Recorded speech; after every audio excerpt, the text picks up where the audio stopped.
BRS హయాం నాటి విద్యుత్ కొనుగోళ్లపైన CBI విచారణ. ఇక మొత్తం కుప్పంతా తీసుకుపోయి సిబిఐ ముందు పెడుతున్నారు. ఏమైనా చేయరి, మాకు సంబంధం లేదు. ఇక మేమైతే ఇది ఒకవేళ ఇంకా అరెస్టులు చేయకపోతే ఇంకేదైనా చేయకపోతే మొత్తం మా మీద పడతట్టున్నది. 2.5 ఏళ్ళు అయిపోయింది. ఏం చేయాలి? సిబిఐకి ఇస్తే అయిపోద్ది. ఏదో ఒకటి చేసి సిబిఐకి ఇచ్చేది. కాళేశ్వరం 3 బ్యారేజీలు సిబిఐ, విద్యుత్ కొనుగోలు సిబిఐ. ఇక రేపు కూడా ఇంకా అది ఇది అన్ని కలిపి మళ్ళీ సిబిఐ అంటారేమో. సిబిఐ అని ఇక సల్లగా కూర్చొని మాకేం సంబంధం లేదు, సిబిఐకి ఇచ్చేసినా సిబిఐ చేయాలి, గంతే కథం. ఇక అప్పుడు బీజేపీని కార్నర్ చేయొచ్చు కదా. వాళ్ళు ఎట్లా వాళ్ళ ప్లాన్, వాళ్ళది ఇంకా పెద్ద పెద్ద పెద్ద ప్లానింగే ఉంటుంది వాళ్ళది, బీజేపీ వాళ్ళది. మరి వాళ్ళు ఏం ప్లాన్ చేస్తారో చూడాలి. మరి నువ్వు మాకు అంటే మాకు ఏలు పెడుతున్నావు అని చెప్పి మళ్ళీ వాళ్ళని ఓటుకు నోటు ఇంకో కేసు మళ్ళీ ఏమైనా తీసి అటు ఇటు చేస్తారా, ఏం చేస్తారో చూడాలి. వెరీ ఇంట్రెస్టింగ్ రాజకీయం. కానీ విషయం ఏంటంటే ముగ్గురు కాంప్రమైజ్ అయిపోయారు. ఇక్కడ ముగ్గురు కాంప్రమైజ్ అయిపోయి గత 10 ఏళ్ళుగా జరిగిన అవినీతిని మొత్తం బంచక తినుకుంటా మొత్తం ముగ్గురు కాంప్రమైజ్ అయిపోయి రాజకీయం చేస్తున్నారు. దీంట్లో భాగంగా ఒక ఆయన మీదకి ఒక ఆయన తీసుకుంటున్నారు. ఇప్పుడు ఇది అంతా కూడా ప్లానింగ్ ప్రకారం జరిగింది.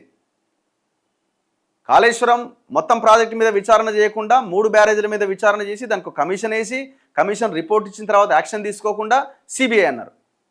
ఇప్పుడు అంటే ఏమంటారు, సిబిఐకి ఇస్తే కదా అయిపోయింది కదా, మరి మేమేం చేయాలంటారు. ఇప్పుడు అంటున్నారు. ఏమనంటే మళ్ళీ జనాలు తిడుతున్నారని ఒకటే లెటర్ రాస్తున్నారు సిబిఐకి లెటర్. వాళ్ళు ఇదేంది మాకొచ్చి పడ్డదని వాళ్ళు ఇప్పుడు ఏకంగా విద్యుత్ కొనుగోళ్లకు సంబంధించి ఆల్రెడీ ఒక కమిటీ వేసి కమిషన్ వేసారు కదా, విచారించింది కదా, రిపోర్ట్ వచ్చింది కదా. భద్రాద్రి పవర్ ప్లాంట్, థర్మల్ విద్యుత్ పవర్ ప్లాంట్, యాదాద్రి థర్మల్ విద్యుత్ పవర్ ప్లాంట్ అండ్ ఛత్తీస్గఢ్ విద్యుత్ కొనుగోలు ఒప్పందం అన్నిట్లో కుంభకోణమే జరిగింది. Bhadradri thermal power plant Manuguru దగ్గర కట్టింది. అది దాదాపుగా కాలం చెల్లినటువంటి టెక్నాలజీ. ఎక్కడో ఇండియా బుల్స్ అనే కంపెనీ వాడు ఇది పనికిరాదరా, ఇది ఎక్కువ అయిపోతున్నది, గుదిబండగా మారిందని పక్కన పడేస్తే ఆ శిలుం పట్టిన పనిముట్లాంటి తెచ్చి ఇక్కడ కంపెనీ పెట్టిండు కేసీఆర్. అప్పుడు దాదాపు 30,000 కోట్లు. దాని తర్వాత ఇక్కడ దామరచర్ల దగ్గర యాదాద్రి పవర్ ప్లాంట్ అని పెట్టిండు. అది కూడా పర్ యూనిట్ పవర్ తయారు కావాలంటే 8 నుంచి 10 రూపాయలు ఖర్చు అవుతుంది వినియోగదారుడికి వచ్చేసరికి. మరి అది కూడా ఒక పెద్ద వైట్ ఎలిఫెంట్ రాష్ట్రం. ఎందుకంటే బయట సమ్మర్ పక్కన పెడితే మిగతా టైమ్స్లో చాలా తక్కువ రేటుకే పవర్ దొరుకుతున్నది మార్కెట్లో. మరి అంత ఖర్చు పెట్టి అంత మెయింటైన్ చేసి పవర్ ఉత్పత్తి చేయాల్సిన అవసరం ఏముంది? లాసే కదా అది. సో అదొకటి పెట్టినాడు, అదొక పెంట పెట్టిండు. ముందు అధికారంలో కనుక ఛత్తీస్గఢ్తో ఒప్పందం అని చెప్పి దాంట్లో 1,000 కోట్ల రూపాయలు మింగిరు. భద్రాద్రి యాదాద్రి ప్రాజెక్టుల్లో అక్రమాలపైన ఈ నెల 26వ తేదీలోపు భూముల ధరలకు సవరణ.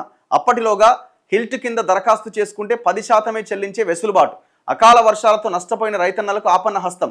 నైపుణ్య వర్సిటీ పరిధిలోకి రాష్ట్రంలోని ఐటీఐలు, పాలిటెక్నిక్లు, టీశాట్ మంత్రివర్గాలు వెల్లడించిన పొంగులేటి.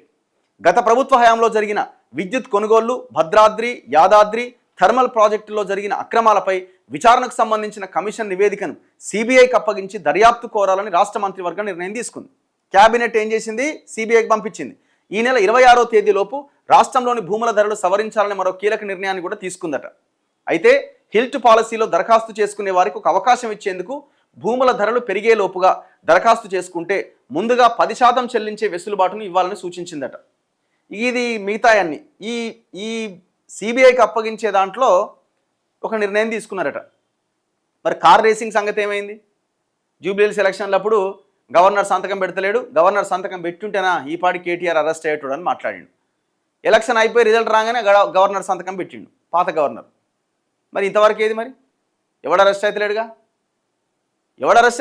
ఎటుపోయినాయి కేసులని? భూముల కేసులు ఏమైనాయి?